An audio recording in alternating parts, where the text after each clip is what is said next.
igrejas não deveriam poder ter bancos. Acho que deveria ser muito óbvio isso, mas a gente está vivendo numa época que o óbvio precisa ser dito. Mas se a gente considera as igrejas instituições protegidas a ponto delas simplesmente não pagarem impostos, né? Elas não pagam impostos igual a gente paga, né? Por que que uma igreja pode ter banco? Mas Jéssica está falando do quê? Do caso Master?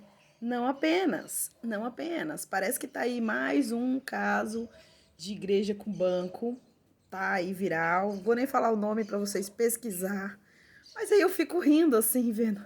Gente, se juntasse esses cristãos tudo e fizesse coisas realmente comunitárias, essas igrejas fariam sentido, tá? Fariam muito sentido, porque esse deveria ser, de fato, a razão de ser das igrejas, né? A questão comunitária, saber se as pessoas têm alimento, saber se as pessoas têm moradia, entrar em lutas por direitos. Esse deveria ser uma busca do cristão, né? Acabar com as injustiças que a gente tem. Mas o que a gente tem? A gente tem cristãos sustentando uma criação, uma fundação de uma elite desnecessária, né? Assim, igreja aí que está citada na questão do INSS, que não querem aprofundar essa questão da igreja da Lagoinha. E agora já mostraram que outras igrejas também têm instituições financeiras. Que bagunça é essa? Sinceramente, que bagunça é essa que a gente está aceitando? Ou é isento e não paga imposto, e tudo aquilo que faz é de benefício social, né? Então as igrejas arrecadou, hoje compramos vários terrenos e esses terrenos, os irmãos das nossas igrejas receberam esses terrenos. Não, compramos uma chácara e nessa chácara lá a gente cultiva a horta e os nossos irmãos têm acesso e aqui na nossa igreja, na nossa comunidade não existe fome. Esse que deveria ser o trabalho da igreja, vocês não acham? Mexer com banco, investimento, criptomoeda. Que diabo que a gente tá falando, gente? Eu cresci dentro da igreja. Eu cresci dentro da igreja evangélica. Já era muito difícil. A questão do machismo, a misoginia, as investidas de homens adultos casados, né, em crianças que nem corpo tinha ainda. Eu via tudo isso. Mas tem uma coisa muito interessante que eu vivenciei na minha vida, que foi ser filha de uma voluntária na igreja. Minha mãe era voluntária. Então, eu desde pequena estava lá junto com a minha mãe. Minha mãe decidia que ela tinha que limpar a igreja, tava eu lá limpando a igreja, pensando, um dia Deus vai me retornar. Porque é isso que eles pregam, né? Você vai lá, faz seu voluntariado e Deus vai abençoar a sua vida por esse voluntariado. Só que assim, cansei de ouvir. Você tem que ter fé. Às vezes minha mãe tinha ali pouca coisa. Aí ela dava de oferta baseada naquela pregação tocante de que se ela fizesse aquela oferta, tudo ia melhorar. Tudo ia se resolver como um passe de mágica, né? Mas não é muito bem assim.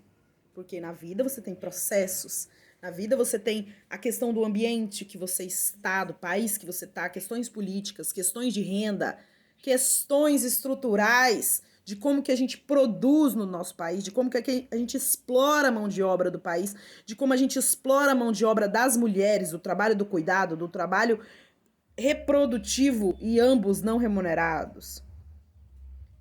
Então, eu fui uma jovem que andava com a bolsinha, que na época era muito dinheiro para andar dentro da bolsinha. Às vezes eu andava com casa de, vou colocar aqui 4K, 5K aí, que é o termo que a galera usa para dinheiro hoje aí na internet, né? Eu andava com dinheiro aí, eu, adolescente, pensando na minha cabeça. Ninguém imagina que eu vou estar com esse dinheiro na minha bolsa, indo pro Correios, indo pros bancos. E aí minha mãe era voluntária na igreja e minha mãe trabalhava também na escala 6x1. E aí ela não conseguia fazer tudo. E aí minha mãe era voluntária não apenas na limpeza, mas ela também era voluntária como financeira. Minha mãe era voluntária como financeira na igreja. E aí você se pergunta, então sua mãe recebia alguma coisa, né, uma ajuda?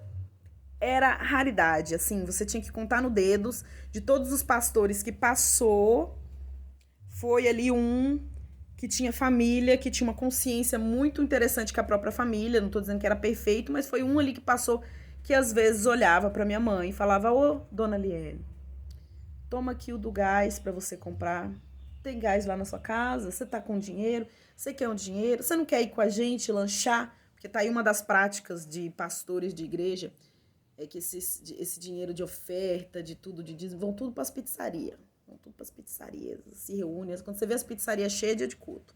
Aí, beleza, um ou outro levava, gente. E eu cresci vendo esse dinheiro corrente dentro da igreja.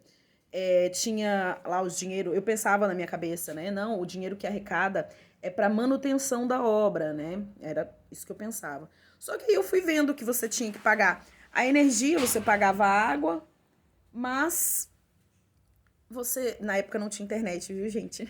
É dessa época que eu tô falando. Inclusive antes ali dos anos 2000, né, que teve a vibe de que o mundo ia acabar.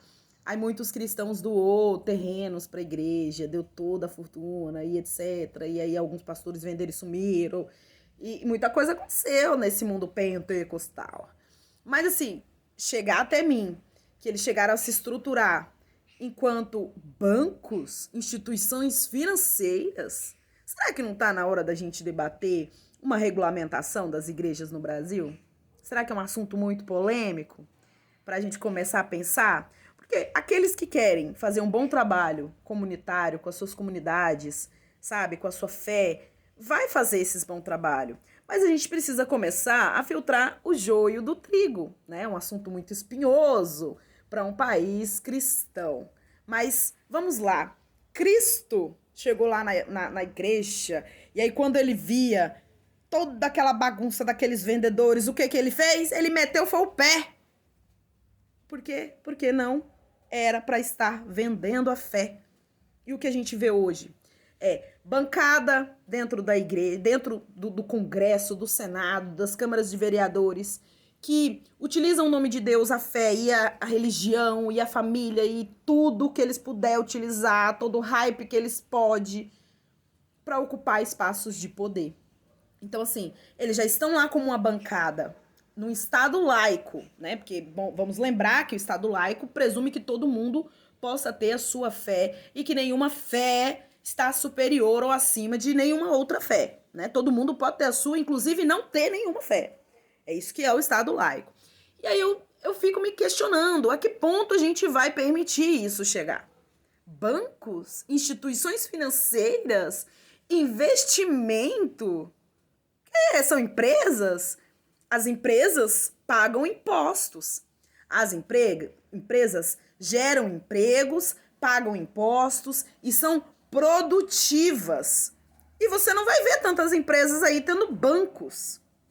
Mas por que a gente está aceitando isso? Essa é uma pergunta que eu tenho me feito diante dessa palhaçada, dessa CPMI aí, CPM, que nem deveria ter acontecido, porque dá para ver que foi um show de horrores, não investigaram nada, deturparam toda a questão institucional desse processo para fazer vibezinha pro presidente lacrar pro cargo e pro estado dele, protegendo igrejas e instituições, como ele diz lá, né, hoje. A gente tem que proteger as instituições. Opa, pera. Precisa ser feita uma análise disso daí. Isso aí precisa passar por um código de ética, a gente precisa de uma regulamentação. As igrejas não podem ser lugar de lavagem de dinheiro. As igrejas não podem ser lugar aonde esses homens vão lá para enganar as pessoas, utilizar a fé dessas pessoas. E cabe ao Estado regular isso daí. Então esse é o assunto polêmico de hoje, que eu acho muito difícil que as pessoas toquem aí nesse ninho de cobra, né?